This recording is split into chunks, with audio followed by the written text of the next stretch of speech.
भाई इस वीडियो में हम मजमुओं यानी सेट्स के बारे में बात करेंगे और साथ ही साथ हम ये भी देखेंगे कि इन पे मैथ्स के क्या क्या अमल हम कर सकते हैं।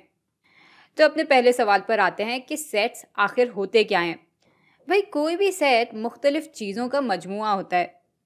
भाई सेट मुख्तलिफ रंगों का भी हो सकता है, उसमें आप मुख्तलिफ लोगों को भी डाल सकते हैं। और जाहिर है अगर हम मैथमेटिक्स की बात कर रहे हैं तो सेट्स में नंबर भी हो सकते हैं। कौन से नंबर, कैसे नंबर, ये ज़रा देखते हैं। अब मिसाल के तौर पे हम एक सेट ले लेते हैं एक्स, और इस सेट के अंदर हमारे पास 3 है, 12 है, 5 है और 13 है। तो भाई ये हैं इस सेट के मुनफरिद और मुख्तलिफ अनासिर। अब ज़रा एक और मजमूए को देख लेते हैं। तो इस सेट का नाम है वाई, और इसके अंदर जो मुनफरिद और मुख्तलिफ अनासिर हैं वो हैं 14, 15, 6 और 3। और सेट्स को दिखाने का तरीका ये है, हम 2 कर्ली ब्रैकेट्स बना लेते हैं और उसके अंदर सारे अनासिर को हम कॉमा की मदद से अलग अलग कर देते हैं। चलें अब ज़रा इन पर मुख्तलिफ मैथमेटिकल अमल करते हैं। तो सबसे पहले हम x और y के दरमियान का इंटरसेक्शन मालूम करेंगे। इंटरसेक्शन से हमारा मतलब ये है कि कहाँ कहाँ x और y के अनासिर आपस में मिल रहे हैं या एक जैसे हैं। तो इसको दिखाने का तरीका कुछ यूँ है। ये है इंटरसेक्शन का निशान, और आप देख सकते हैं कि इन दोनों ही मजमुओं में 3 भी मौजूद है, और हाँ नहीं, सिर्फ 3 ही मौजूद है। तो इन दोनों का जो इंटरसेक्शन होगा वो होगा 3। अब इसको मैं यूँ भी बयान कर सकती हूँ कि इस इंटरसेक्शन की वजह से हमारे पास एक और सेट आ जाता है जिसमें सिर्फ वही अनासिर मौजूद होंगे जो कि इन दोनों सेट्स में मौजूद हों। अच्छा, अगर आप इस निशान से घबरा रहे हैं तो यहाँ पे ये समझ लें कि ये असल में और का काम कर रहा है।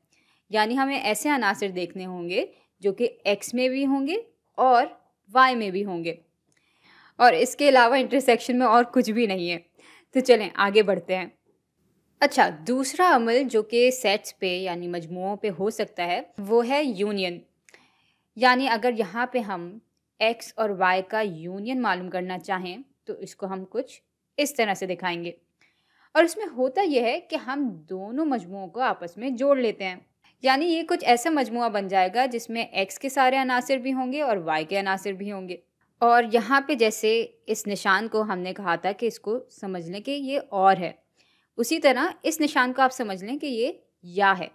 तो यूनियन के लिए हम उन अनासिर को देख रहे होते हैं जो कि या तो एक्स में हो या तो वाई में हो। यानी बात वही हो गई कि हम सारे ही अनासिर को देख रहे होते हैं। लेकिन हाँ, जो अनासिर इन दोनों में मौजूद होंगे वो सिर्फ एक दफ़ा ही लिखे जाएंगे।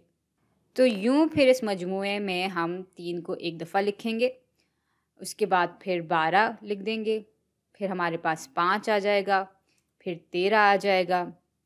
इसी तरह वाई के अनासिर भी हम लिख लेंगे, तो यहाँ पे 14 आ जाएगा, 15 आ जाएगा और फिर 6 आ जाएगा। तो भाई ये हो गया एक्स और वाई का यूनियन। चलिए फिर बात को और आगे लेकर चलते हैं। भाई मजमुओं में इंटरसेक्शन और यूनियन दिखाने का एक और तरीका है कि आप वेन डायग्राम बना लें। इसमें होता यह है कि आप सारे मजमुओं को एक दायरे से दिखाते हैं और फिर मजमुओं के अंदर जो भी अनासिर मौजूद हैं आप उनको दायरे के अंदर लिख लेते हैं।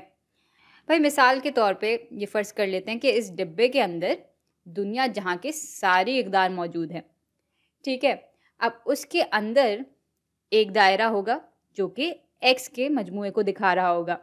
तो दुनिया भर की सारी इक़दार में से एक्स के अंदर 3 है, 12 है, 5 है और 13 है, ठीक है।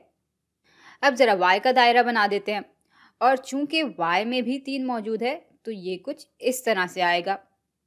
और इसके अलावा इसमें 14 मौजूद है, 15 मौजूद है और 6 मौजूद है। अच्छा, अब आप ज़ाहिरी तौर पे देख सकते हैं कि इंटरसेक्शन में क्या हो रहा है और यूनियन में क्या हो रहा है। भाई इंटरसेक्शन में हम वेन डायग्राम का वो हिस्सा ले रहे होते हैं जहाँ पे एक्स और वाई के मजमूए एक दूसरे से मिल रहे होते हैं, यानी ओवरलैप कर रहे होते हैं। तो इंटरसेक्शन असल में ये हिस्सा है, जबकि यूनियन ये पूरा हिस्सा है, क्योंकि यहाँ पे दोनों मजमुओं के सारे अनासिर को हम ले रहे हैं। तो भाई ये था सारा मामला इंटरसेक्शन और यूनियन का। ऐसा करते हैं कि एक और मिसाल को देख लेते हैं ताकि ये सारी बातें हमारे जहन में पुख्ता हो जाएं। तो यहाँ पे एक सेट है, एक मजमुआ है ए का, जिसमें 11, 4, 12 और 7 मौजूद हैं। साथ ही हमारे पास एक सेट है बी का, जिसमें 13, 14, 12, 10 और 3 मौजूद हैं। और अब मालूम कर लेते हैं कि ऐसे कौन से अनासिर हैं जो कि ए में भी मौजूद हैं और बी में भी, यानी हम ए और बी का इंटरसेक्शन मालूम कर लेते हैं। तो भाई 11 ए में है लेकिन बी में नहीं है, 4 ए में भी है और बी में भी है, तो ये इन दोनों सेट्स के बीच के इंटरसेक्शन का पहला आंसर होगा। अच्छा, 12 भी दोनों ही सेट्स में मौजूद है।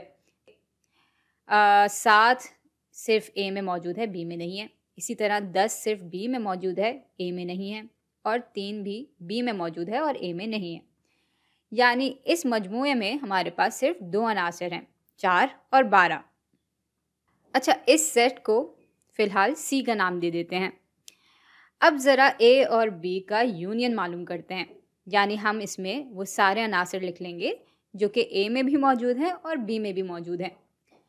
चलें फिर सबसे पहले हम ए के सारे अनासर इसमें डाल देते हैं। तो यहाँ पे आ जाएगा 11, 4, 12 और 7। और साथ ही बी के अनासर भी लिख लेते हैं। तो यहाँ पे आ जाएगा 13। भाई 4 हम पहले ही लिख चुके हैं तो इसको वापस लिखने की कोई ज़रूरत नहीं है। 12 भी हम पहले लिख चुके हैं तो इसको भी हम फिर से नहीं लिखेंगे।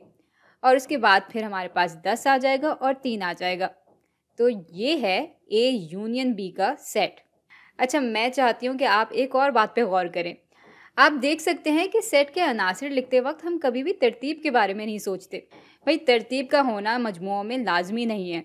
मजमुओं में अनासर अहमियत रखते हैं, उनकी तरतीब नहीं। इस वीडियो में जितनी बातें करनी थी वो हो गई। अब मैं आपसे मिलती हूँ अगली वीडियो में।